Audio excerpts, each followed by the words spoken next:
ಮಾತನಾಡಿಸ್ತೀನಿ. ನನ್ನ ಜೊತೆಗೆ ರುದ್ರಮೂರ್ತಿ ಅವರು ಕೂಡ ಜಾಯ್ನ್ ಆದರು, ಹೂಡಿಕೆ ತಜ್ಞರು. ರುದ್ರಮೂರ್ತಿ ಅವರೇ ನಮಸ್ಕಾರ. ನಮಸ್ಕಾರ. ನಮಸ್ತೆ ರುದ್ರಮೂರ್ತಿ ಅವರೇ, ಬಹುಶಃ ದೂರದಲ್ಲಿದ್ದೀರಿ, ನಾನು ಅದಕ್ಕೆ ಕೇಳ್ತಾ ಇದ್ದೀನಿ. ಮೊದಲು ನಿಮ್ಮನ್ನೇ ಮಾತನಾಡಿಸ್ತೀನಿ. ಏನಾಗ್ತಿದೆ ಅರ್ಥನೇ ಆಗ್ತಿಲ್ವಲ್ಲ, ಮಾರ್ಕೆಟು ಅರ್ಥ ಆಗ್ತಿಲ್ಲ, ಚಿನ್ನನೂ ಅರ್ಥ ಆಗ್ತಾ ಇಲ್ಲ, ಎಲ್ಲಿಗೆ ಹೋಗ್ತಿದೆ, ಏನಾಗ್ತಿದೆ ನೋಡಿ, ಹಳೆ ಬೀಡಿನಿಂದ ಇಲ್ಲಿ ದೇವ್ರಿಗೆ ಬೇಡ್ಕೊಂತಾ ಇದ್ದೀನಿ ಟ್ರಂಪ್ ಒಳ್ಳೆ ಬುದ್ಧಿ ಕೊಡಿ ಅನ್ಬಿಟ್ಟು. ಯಾಕಂದ್ರೆ ಇವಾಗ ಇವ್ರು ಮಾಡ್ತಿರುವ ಯುದ್ಧ ಏನಿದೆ ಇದರಿಂದ ಯಾರಿಗೂ ಪ್ರಯೋಜನ ಇಲ್ಲ. ಆಮೇಲೆ ಯುದ್ಧವೇ ಖಂಡಿತವಾಗ್ಲೂ ಎಲ್ಲಾ ಜಗಳಕ್ಕೆ ಉತ್ತರ ಆಗೋದಿಲ್ಲ. ಅದು ಇರಾನ್ ಇಸ್ರೇಲ್ ನಡುವೆ ನಡೀತಿರುವಂತಹ ಯುದ್ಧಕ್ಕೆ ಏನು ಇಸ್ರೇಲ್ಗೆ ಸಪೋರ್ಟ್ ಮಾಡಿ ಅಮೆರಿಕ ಬಂತು, ಈಗ ಅಮೆರಿಕ ಮಾತನ್ನು ಖಂಡಿತ ಇಸ್ರೇಲು ಕೇಳ್ತಾ ಇಲ್ಲ. ಇರಾನ್ ಏನ್ ಹೇಳ್ತಾ ಇದೆ ಅಂದ್ರೆ, ಇವಾಗ ನಾನ್ ಕಂಡೀಷನ್ ಹಾಕ್ತೀನಿ ನಿಮಗೆ, ಸ್ಟ್ರೈಟ್ ಆಫ್ ಹಾರ್ಮೋಸ್ ಅನ್ನ ನಾನೇನ ಕ್ಲಿಯರ್ ಮಾಡ್ಬೇಕು ಅಂದ್ರೆ ನಮ್ಗೆ ಈ ಯುದ್ಧದಿಂದ ಆಗಿರುವಂತಹ ಹಾನಿ ಏನಿದೆ ಅದನ್ನ ನೀವು ಕಟ್ಕೊಡ್ಬೇಕು. ಮುಂದಿನ ದಿನಗಳಲ್ಲಿ ಯಾವುದೇ ರೀತಿಯಾದಂತಹ ಇಂಥ ಯುದ್ಧ ಮಾಡೋದಿಲ್ಲ ಅಂತ ನೀವು ಹೇಳಬೇಕು. ಈ ತರ ಅನೇಕ ಕಂಡೀಷನ್ಸ್ ಗಳನ್ನ ಇವಾಗ ಇರಾನ್ ಆಗ್ತಾ ಇದೆ. ಟ್ರಂಪ್ ಏನ್ ಮಾಡ್ಬೇಕು ಅಂತ ಅವ್ರಿಗೆ ಖಂಡಿತವಾಗ್ಲೂ ಗೊತ್ತಾಗ್ತಾ ಇಲ್ಲ. ಆರ್ಥಿಕವಾಗಿ ನಾನು ಇದ್ರ ಬಗ್ಗೆ ಮಾತನಾಡಬೇಕು ಅಂದ್ರೆ, ಭಾರತ ದೇಶದ ಗ್ರೋತ್ ರೇಟ್ ಅಥವಾ ನಮ್ಮ GDP ಪ್ರಗತಿ ಏನಿದೆ ಅದನ್ನ ತಾವು ನೋಡೋದಾದ್ರೆ, ಇಡೀ ವಿಶ್ವಕ್ಕೆ ನಂಬರ್ 1 ಪ್ರಗತಿ ಇವತ್ತು ಇಂಡಿಯಾಗಿದೆ. 7ರಿಂದ 7.5% ಗ್ರೋತ್ ಆಗತ್ತೆ ಅಂತ ಏನ್ ನಿರೀಕ್ಷೆ ಇತ್ತು, ಈ ಯುದ್ಧದಿಂದ ಇವಾಗ ಗ್ರೋತ್ ರೇಟ್ 1% ಕಡಿಮೆ ಆಗ್ತಾ ಇದೆ. ಅಂದ್ರೆ 6.5%ಗೆ ನಮ್ಮ ಪ್ರಗತಿ ಇವಾಗ ಬಂದಿ ಕೂತ್ಕೊಳ್ತಾ ಇದೆ. ಬರೀ ಯುದ್ಧದಿಂದ ಯಾಕೆ ಹಿಂಗ್ ಆಗ್ತಾ ಇದೆ? ಅಲ್ಲೆಲ್ಲೋ ಇರಾನ್ ಇಸ್ರೇಲ್ ನಡುವೆ ನಡೀತಿದೆ ಯುದ್ಧ, ಮತ್ತೆ ಅಮೆರಿಕ ಅದಕ್ಕೆ ಇಸ್ರೇಲ್ ಸಪೋರ್ಟ್ ಮಾಡ್ತಿದೆ. ಇದರಿಂದ ಇಂಡಿಯಾಗೆ ಯಾಕೆ ಎಫೆಕ್ಟ್ ಆಗುತ್ತೆ ಅಂತ ತಾವು ನೋಡೋದಾದ್ರೆ, ಮುಖ್ಯವಾಗಿ ನಾವು ಕಚ್ಚಾ ತೈಲವನ್ನ ಆಮದು ಮಾಡ್ಕೊಂತೀವಿ. $1 ಬ್ರೆಂಟ್ ಕ್ರೂಡ್ ಅಥವಾ ಕಚ್ಚಾ ತೈಲ ಬೆಲೆ ಏರಿಕೆ ಆದ್ರೆ, ಕೇವಲ $1 ಏರಿಕೆ ಆದ್ರೆ ಹತ್ತತ್ರ $2 ಬಿಲಿಯನ್ ನಮ್ಮ ಇಂಪೋರ್ಟ್ ಬಿಲ್ ಜಾಸ್ತಿ ಆಗುತ್ತೆ. ಯಾವಾಗ ನಮ್ಗೆ ಇಂಪೋರ್ಟ್ ಬಿಲ್ ಜಾಸ್ತಿ ಆಗುತ್ತೋ ಹಾಗೂ ಯಾವಾಗ ಕಚ್ಚಾ ತೈಲದ ಬೆಲೆಗಳು ಅಂತಾರಾಷ್ಟ್ರೀಯ ಮಾರುಕಟ್ಟೆಯಲ್ಲಿ ಈ ಯುದ್ಧದಿಂದ ಜಾಸ್ತಿ ಆಗ್ತಾ ಇದೆ, ಇದರಿಂದ ಏನಾಗುತ್ತೆ ಅಂದ್ರೆ ಇನ್ಫ್ಲೇಷನ್ ಅಥವಾ ಹಣದುಬ್ಬರ ಜಾಸ್ತಿ ಆಗುತ್ತೆ. ನಾವು ಬಳಸುವಂತಹ ಪ್ರತಿನಿತ್ಯದ ವಸ್ತುಗಳೇನಿದೆ, ಅದು ಹಣ್ಣು, ಹಾಲು, ತರಕಾರಿ, ಅಕ್ಕಿ, ಬೇಳೆ, ಗೋಧಿ, ಈ ತರ ಎಲ್ಲಾ ಬೆಲೆಗಳಲ್ಲಿ ಏರಿಕೆಯನ್ನ ಕಾಣ್ತೀವಿ. ಹಾಗೂ ನಾವು ಬಜೆಟ್ ನಲ್ಲೂ ಕೂಡ ಏನ್ ಫಿನಾನ್ಸ್ ಮಿನಿಸ್ಟರ್ ಮತ್ತೆ reserve bank of India estimate ಇದ್ದಿದ್ದು ಕೂಡ ಇನ್ಫ್ಲೇಷನ್ 4% ಇರುತ್ತೆ ಅಂತ. ಈಗ ಈ ಯುದ್ಧದಿಂದ, ಕಚ್ಚಾ ತೈಲದ ಬೆಲೆಗಳ ಏರಿಕೆಯಿಂದ ಹಾಗೂ ಇದರಿಂದ ಎಲ್ಲಾ ಬೆಲೆಗಳ ಏರಿಕೆ ಆಗೋದ್ರಿಂದ ಹತ್ತತ್ರ 6%ಗೆ ಇನ್ಫ್ಲೇಷನ್ ಹೋಗುತ್ತೆ. ಈಗಿರುವ 4% ಇನ್ಫ್ಲೇಷನ್ ಏನಿದೆ 50% ಏರಿಕೆ ಆಗಿ ಅದು 6%ಗೆ ಹೋಗುತ್ತೆ. ಹಾಗೂ ಮುಖ್ಯವಾಗಿ ಚಿನ್ನ ಬೆಳ್ಳಿ ಬಗ್ಗೆ ಮಾತನಾಡಬೇಕು ಅಂದ್ರೆ, ನಾನು ಅಲ್ಲಿಗೆ ಬಂದೆ. ರುದ್ರಮೂರ್ತಿ ಅವರೇ, ನನ್ನ ವೀಕ್ಷಕರ ಪರವಾಗಿ ಕೇಳ್ತಾ ಇರೋದು ಈ ಪ್ರಶ್ನೆಯನ್ನ. ನಾನೊಬ್ಬ ಮಧ್ಯಮ ವರ್ಗಕ್ಕೆ ಸೇರಿದಂತ ವ್ಯಕ್ತಿ, ಅಲ್ಪ ಸ್ವಲ್ಪ ಉಳಿಸಿದ್ದೀನಿ, ಷೇರು ಮಾರುಕಟ್ಟೆಯಲ್ಲೋ ಚಿನ್ನದಲ್ಲೋ ಹಾಕಿದ್ದೀನಿ ನಾನು ದುಡ್ಡು. ಫ್ಲಕ್ಚುಯೇಷನ್ ನೋಡ್ತಾ ಇದ್ರೆ ಏನ್ ಮಾಡಬೇಕು ಅಂತ ಗೊತ್ತಾಗ್ತಾ ಇಲ್ಲ. ಸೇಲ್ ಮಾಡಬೇಕು, ಇಟ್ಕೊಳ್ಬೇಕು, ಏನ್ ಮಾಡ್ಲಿ ಅಂತಾನೆ ಗೊತ್ತಾಗ್ತಾ ಇಲ್ಲ. ಏನ್ ಮಾಡ್ಲಿ ನಾನು? ಎಲ್ಲಿವರೆಗೆ ಮುಂದುವರಿಯುತ್ತೆ ಈ ಅನಿಶ್ಚಿತತೆ? ನೋಡಿ, ಮೊದಲನೇದಾಗಿ ಯಾರ್ಯಾರು ಮ್ಯೂಚುವಲ್ ಫಂಡ್ಗಳಲ್ಲಿ, ಚಿನ್ನ ಬೆಳ್ಳಿಯಲ್ಲಿ ಆಲ್ರೆಡಿ ಹೂಡಿಕೆ ಮಾಡಿದ್ದೀರಾ, ಶೇರ್ಸ್ ಅಲ್ಲಿ ಆಲ್ರೆಡಿ ಹೂಡಿಕೆ ಮಾಡಿದ್ದೀರಾ, ಇಂತಹ ಸಮಯದಲ್ಲಿ ನಿಮ್ಮ ಇರುವಂತಹ ಶೇರ್ಗಳನ್ನ ನಷ್ಟದಲ್ಲಿ ಮಾರೋದು, ಈ ತರ ಯುದ್ಧದ ಸಮಯದಲ್ಲಿ ಭಯ ಪಟ್ಕೊಂಡು ಸೇಲ್ ಮಾಡೋದು ಖಂಡಿತವಾಗ್ಲೂ ಮಾಡುವಂತಹ ದೊಡ್ಡ ಮಿಸ್ಟೇಕ್ ಅಂತ ಹೇಳ್ತೀನಿ. ಅಂದ್ರೆ ಅನೇಕ ಜನ ಮ್ಯೂಚುವಲ್ ಫಂಡ್ ಅಲ್ಲಿ ದುಡ್ಡು ಹಾಕಿರೋರು ಇವಾಗ ಅವ್ರ ಆಪ್ ಅಲ್ಲಿ ಡೈಲಿ ರೇಟ್ ಗಳನ್ನ ಚೆಕ್ ಮಾಡ್ತಾರೆ. ಇವಾಗ ಯುದ್ಧದ ಸಮಯದಲ್ಲಿ ಶೇರ್ ಮಾರ್ಕೆಟ್ ಬಿದೋಗಿದೆ, ಅದೇ ತರ ಮ್ಯೂಚುವಲ್ ಫಂಡ್ ಬಿದೋಗಿದೆ, ನಾನು ಮಾರ್ಕೊಂಡ್ ಬಿಡೋಣ ಅನ್ನೋದು ಖಂಡಿತವಾಗ್ಲೂ ಅದು ತಪ್ಪು ನಿರ್ಧಾರ ಅಥವಾ ಮಿಸ್ಟೇಕ್ ಅಂತ ನಾನು ಹೇಳ್ತಾ ಇದ್ದೀನಿ. ಇಂತಹ ಸಮಯದಲ್ಲಿ ಯಾರ್ಯಾರು ದೀರ್ಘಾವಧಿಗೆ ಹೂಡಿಕೆ ಮಾಡ್ತಾರೋ, ಅಂದ್ರೆ ನಾನು ಇನ್ನ ನೆಕ್ಸ್ಟ್ 3 ವರ್ಷಕ್ಕೆ ಇವಾಗ ಹೂಡಿಕೆ ಮಾಡ್ತೀನಿ, ಅಥವಾ ಆಲ್ರೆಡಿ ಇನ್ವೆಸ್ಟ್ಮೆಂಟ್ ಮಾಡಿರೋರು ಫಸ್ಟ್ ನಿಮ್ಮ ಇನ್ವೆಸ್ಟ್ಮೆಂಟ್ ಗಳನ್ನ ಹೋಲ್ಡ್ ಮಾಡಿ ಭಯ ಪಡ್ಕೊಂಡು ಖಂಡಿತವಾಗ್ಲೂ ಸೇಲ್ ಮಾಡಬೇಡಿ. ಒಂದು. ಎರಡನೇದು, ಇಂತಹ ಸಮಯದಲ್ಲಿ ಹೊಸದಾಗಿ ಹೂಡಿಕೆ ಮಾಡಿ ಅಥವಾ ಆವರೇಜ್ ಮಾಡಿ ಅಥವಾ ಅಡಿಷನಲ್ ಆಗಿ ಇನ್ವೆಸ್ಟ್ಮೆಂಟ್ ಅನ್ನ ಮಾಡಿ. ಯಾಕೆ ಅಂದ್ರೆ ನಿಮಗ್ ಡಿಸ್ಕೌಂಟ್ ಸೇಲ್ ನಡೀತಾ ಇದೆ, ಕಡಿಮೆ ಬೆಲೆಗಳಲ್ಲಿ ನಿಮಗೆ ಇವಾಗ ಶೇರ್ಸ್ ಗಳಾಗಿರ್ಬೋದು, ಮ್ಯೂಚುವಲ್ ಫಂಡ್ ಆಗಿರ್ಬೋದು, ಅದೇ ರೀತಿ ಚಿನ್ನ ಬೆಳ್ಳಿ, ಇದು ಗೋಲ್ಡನ್ ಟೈಮ್ ಗೋಲ್ಡ್ ಖರೀದಿ ಮಾಡೋದಕ್ಕೆ ಅಂತ ಹೇಳ್ತಾ ಇದ್ದೀನಿ. ಯಾಕೆ ಅಂದ್ರೆ ಹತ್ತತ್ರ 1,80,000 ರೂಪಾಯಿಗೆ ಪ್ರತಿ 10 ಗ್ರಾಮ್ ಚಿನ್ನ 24 ಕ್ಯಾರೆಟ್ ತಲುಪಿತ್ತು. ಈಗ 1,40,000ವರೆಗೂ ಬಂದಿತ್ತು. ಅಂದ್ರೆ ಪ್ರತಿ 10 ಗ್ರಾಮ್ಗೆ 40,000 ರೂಪಾಯಿ ಇಳಿಕೆ, ಪ್ರತಿ ಗ್ರಾಮ್ಗೆ 4,000 ರೂಪಾಯಿ ಇಳಿಕೆ. ಅನೇಕ ಜನ ಮಿಡಲ್ ಕ್ಲಾಸ್ ಅವರು ನಾವು ಚಿನ್ನ ಬೆಳ್ಳಿಯನ್ನ ಕನ್ಸಲ್ಲೂ ಕೊಂಡ್ಕೊಳಕ್ ಆಗ್ತಾ ಇಲ್ಲ, ರೇಟ್ ಎಲ್ಲ ಜಾಸ್ತಿ ಆಗೋಗಿದೆ ಅಂತ ಯಾರ್ಯಾರು ಹೇಳ್ತಾ ಇದ್ರು, ನಿಮ್ಗೆ ಇವಾಗ ಒಳ್ಳೆ ಅವಕಾಶ ಬಂದಿದೆ. ಖಂಡಿತವಾಗ್ಲೂ ಈ ಸಮಯದಲ್ಲಿ ಚಿನ್ನ ಬೆಳ್ಳಿ ಭಯ ಏನು ಗೊತ್ತಾ ರುದ್ರಮೂರ್ತಿ ಅವರೇ, ಭಯ ಏನು ಗೊತ್ತಾ? ಈಗ ಕಡಿಮೆ ಆಗಿದೆ 1,40,000 ಅಂತ ಹೇಳಿದ್ರಿ, ಮೆಸೇಜ್ಗಳು ಹೆಂಗ್ ಹರಿದಾಡ್ತಾ ಇದೆ ಅಂತ 1 ಲಕ್ಷಕ್ಕೆ ಹೋಗುತ್ತೆ ಅಂತ. ನಾನು ಈಗ ಖರೀದಿ ಮಾಡಿದ್ರೆ ಮತ್ತೆ ಕಡಿಮೆ ಆದ್ರೆ ನಾನೇನ್ ಮಾಡ್ಲಿ?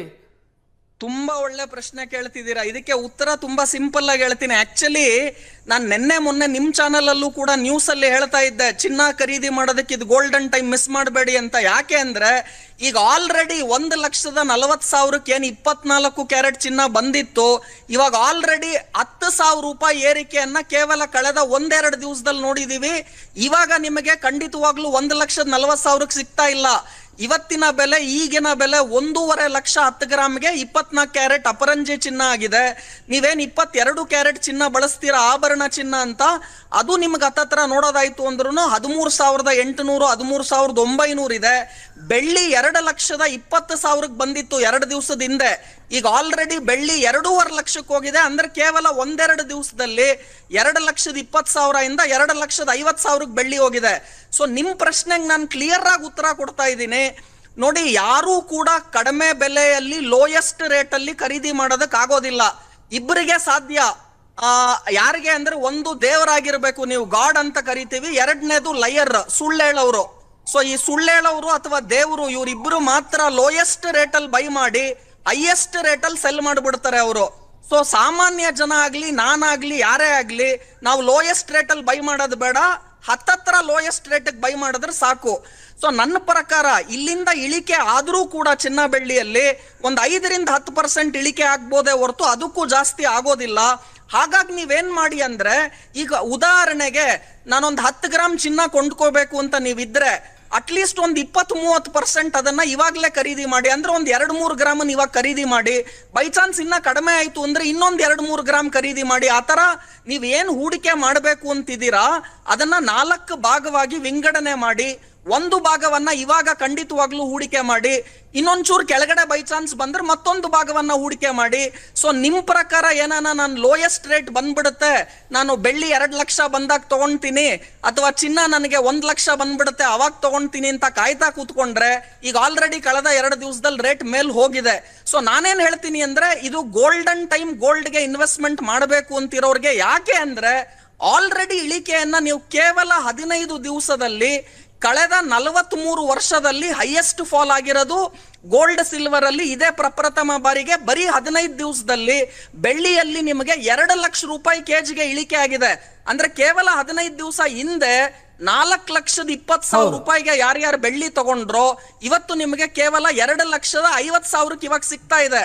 ಅಂದ್ರೆ ಯಾರ್ಯಾರು 15 ದಿವಸ ಹಿಂದೆ ತಗೊಂಡಿದಾರೋ ಅವ್ರಿಗೆ ಕಂಪೇರ್ ಮಾಡಿದ್ರೆ ನಿಮ್ಗೆ ಆಲ್ರೆಡಿ 1.5 ಲಕ್ಷ ಬೆಳ್ಳಿ ಕೆಜಿಗೆ ಕಡಿಮೆ ಸಿಗ್ತಿರೋದ್ರಿಂದ ಈ ತರ ಅವಕಾಶವನ್ನ ಉಪಯೋಗ ಮಾಡಿಕೊಂಡು ಹಂತವಾಗಿ ಇನ್ವೆಸ್ಟ್ಮೆಂಟ್ ಮಾಡಿ ಎಲ್ಲ ದುಡ್ಡನ್ನು ಒಟ್ಟಿಗೆ ಒಂದೇ ಸಲ ಹಾಕಬೇಡಿ ಅಂತ ಹೇಳ್ತೀನಿ. ಎಸ್ ರುದ್ರಮೂರ್ತಿ ಅವರೇ, ನಾನು ಇನ್ನೊಂದು ಪ್ರಶ್ನೆ ಇರೋದು ಶೇರ್ ಮಾರ್ಕೆಟ್ಗೆ ಸಂಬಂಧಿಸಿ.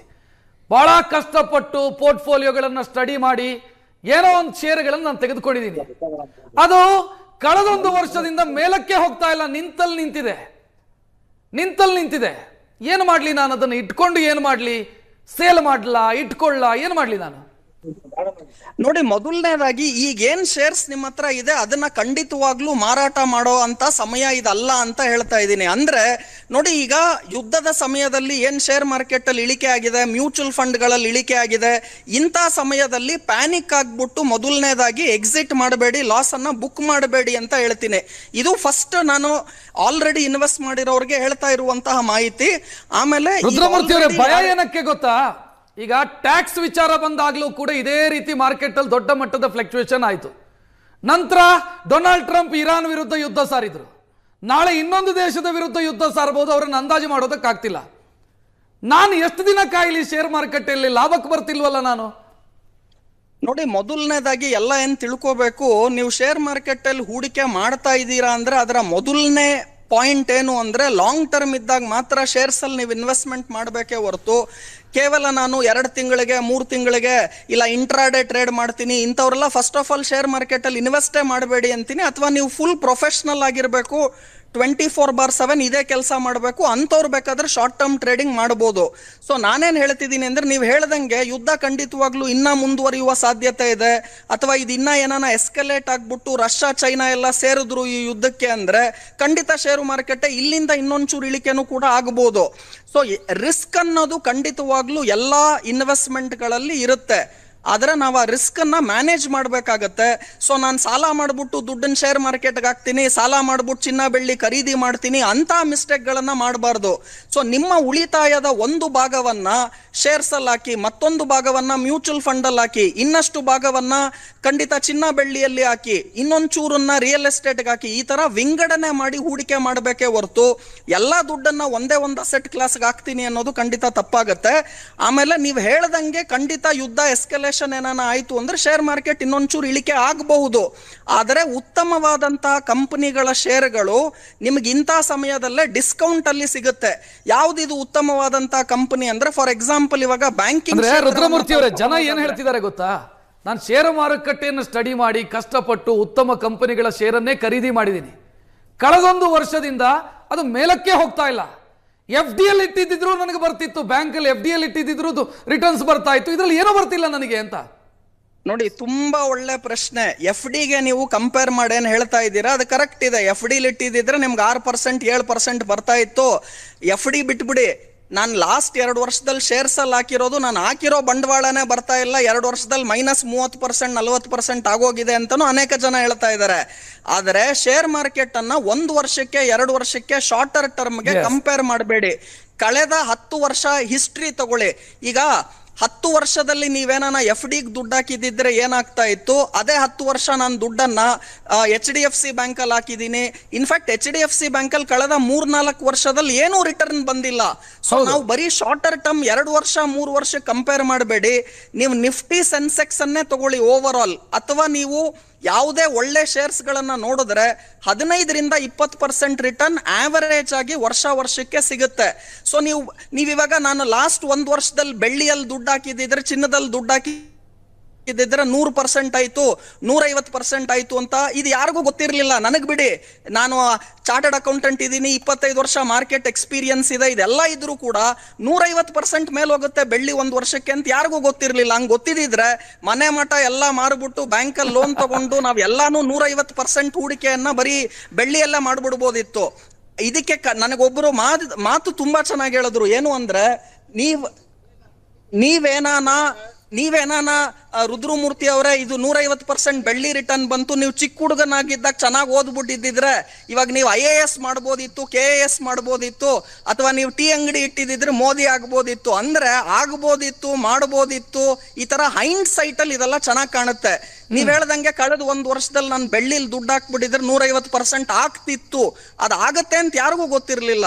ಸೊ ನಾನೇನ್ ಹೇಳ್ತಿದ್ದೀನಿ, 1 year 2 yearಗೆ ಕಂಪೇರ್ ಮಾಡಬೇಡಿ. ದೀರ್ಘಾವಧಿಗೆ ನಾವು ನೋಡೋದಾದ್ರೆ ಖಂಡಿತವಾಗ್ಲೂ ಶೇರ್ಸ್ ಅಲ್ಲಿ ಬರುವ ರಿಟರ್ನ್ ನಿಮಗ್ ಬೇರೆ ಅಸೆಟ್ ಕ್ಲಾಸ್ ಅಲ್ಲಿ ಬರಲ್ಲ. ಹಂಗನ್ಬಿಟ್ಟು ಎಲ್ಲಾ ದುಡ್ಡನ್ನು ಬರೀ ಶೇರ್ಸ್ ಹಾಕ್ಬೇಡಿ. ಎಲ್ಲ ಕೊನೆಯದಾಗಿ ತಾವು ಹೇಳ್ತಾ ಇರೋದು ಅಚ್ಚೇ ದಿನ ಆಯೇಗಾ. ನಾನು ಹೇಳ್ತಿದ್ದೀನಿ, ಖಂಡಿತವಾಗ್ಲೂ ಅಚ್ಚೇ ದಿನ. ಇವತ್ತು ಎಸ್ಪೆಷಲಿ ನಾನು ಭಾರತ ದೇಶದ ಆರ್ಥಿಕತೆ ಬಗ್ಗೆ ಮಾತನಾಡಬೇಕು ಅಂದ್ರೆ, ಅದರಲ್ಲೂ ಕೂಡ ನಾವ್ ಯಾವ್ದು ಬೇರೆ ಪಾರ್ಟಿಗಳನ್ನ ಕಂಪೇರ್ ಮಾಡೋದು ಬೇಡ, BJP ಕಾಂಗ್ರೆಸ್ ಆತರ ಎಲ್ಲ.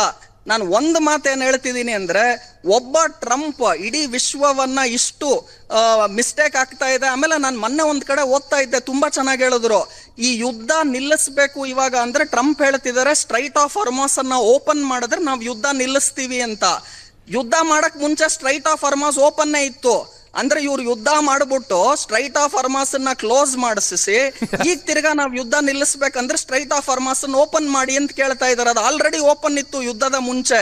ಸೊ ಈ ತರ ಮೂರ್ಖತನದ ಪರಮಾವಧಿಯಲ್ಲಿ ಏನ್ ಟ್ರಂಪ್ ಇದಾರೆ, ಈ ತರ ಏನಾನ ಭಾರತ ದೇಶದಲ್ಲೂ ಕೂಡ ನಮಗ್ ಜೋಕರ್ಸ್ ಗಳೆಲ್ಲ ಬಂದ್ಬಿಟ್ಟು ಪ್ರೈಮ್ ಮಿನಿಸ್ಟರ್ ಆಗಿ ಅವರೆಲ್ಲ ದೇಶ ಹಾಳು ಮಾಡಿದ್ರೆ ಏನಾಗತ್ತೆ ಅನ್ನೋದನ್ನು ಖಂಡಿತವಾಗ್ಲೂ ಜನ ಇವತ್ತು ಯೋಚನೆ ಮಾಡಬೇಕು. ಹಾಗಾಗಿ ತಾವು ವೋಟ್ ಮಾಡುವಾಗ್ಲೂ ಕೂಡ ಸರಿಯಾದಂತಹ ವ್ಯಕ್ತಿಗಳನ್ನ ಆಯ್ಕೆ ಮಾಡಿ, ಆಮೇಲೆ ಬುದ್ಧಿವಂತರಿಗೆ ಖಂಡಿತವಾಗ್ಲೂ ಅವಕಾಶ ಕೊಡಿ. ಆಮೇಲೆ ಬದಲಾವಣೆ ಅನ್ನೋದು ಖಂಡಿತವಾಗ್ಲೂ ಕಾಲದ ನಿಯಮ, ಇದೆಲ್ಲ ಆಗೋದಕ್ಕೆ ಟೈಮ್ ತಗೊಳುತ್ತೆ. ಯಾವುದು ಕೂಡ 100% ಕರಪ್ಷನ್ ಫ್ರೀ ದೇಶ ಇಡೀ ವಿಶ್ವದಲ್ಲಿ ಇಲ್ಲ. ಆದ್ರೆ ನಾವು ಮುಂಚೆಗೂ ಇವಾಗ ಪರವಾಗಿದೀವ, ಚೆನ್ನಾಗಿದೀವ, ಇಂಪ್ರೂವ್ ಆಗ್ತಿದೀವ ಅನ್ನೋದು ಇಂಪಾರ್ಟೆಂಟು. ಸೊ ಈ ತರ ಪ್ರೋಗ್ರಾಮ್ಗಳ ಮುಖಾಂತರನೂ ಕೂಡ ನಿಮ್ಮ ಸಾಮಾನ್ಯ ಜ್ಞಾನವನ್ನ ವೀಕ್ಷಕರು ಖಂಡಿತವಾಗ್ಲೂ ಹೆಚ್ಚು ಮಾಡ್ಕೊಳ್ಳಿ. ಆಮೇಲೆ ಖಂಡಿತವಾಗ್ಲೂ ನಿಮ್ಗೆ ಏನು ಶ್ರೀಮಂತರಾಗಬೇಕು, ಹಣ ಬೇಕು, ಇದೆಲ್ಲ ಸಿಗುತ್ತೆ. ನಾನು ಯಾವಾಗ್ಲೂ ಹೇಳ್ತೀನಿ, ಫಸ್ಟ್ ಶ್ರೀಮಂತರು ಇಲ್ಲ ಆಗಬೇಕು, ಆಮೇಲೆ ಆಟೋಮೆಟಿಕ್ ಆಗಿ ಬ್ಯಾಂಕ್ ಬ್ಯಾಲೆನ್ಸ್ ಜೋಬಲ್ ದುಡ್ಡು ಬರುತ್ತೆ ಅಂತ ಹೇಳ್ತೀನಿ. ಎಸ್, ಥ್ಯಾಂಕ್ ಯು ರುದ್ರಮೂರ್ತಿ ಅವರೇ, ಸುವರ್ಣ ನ್ಯೂಸ್ ಜೊತೆಗೆ ಮಾತನಾಡಿದ್ದಕ್ಕೆ.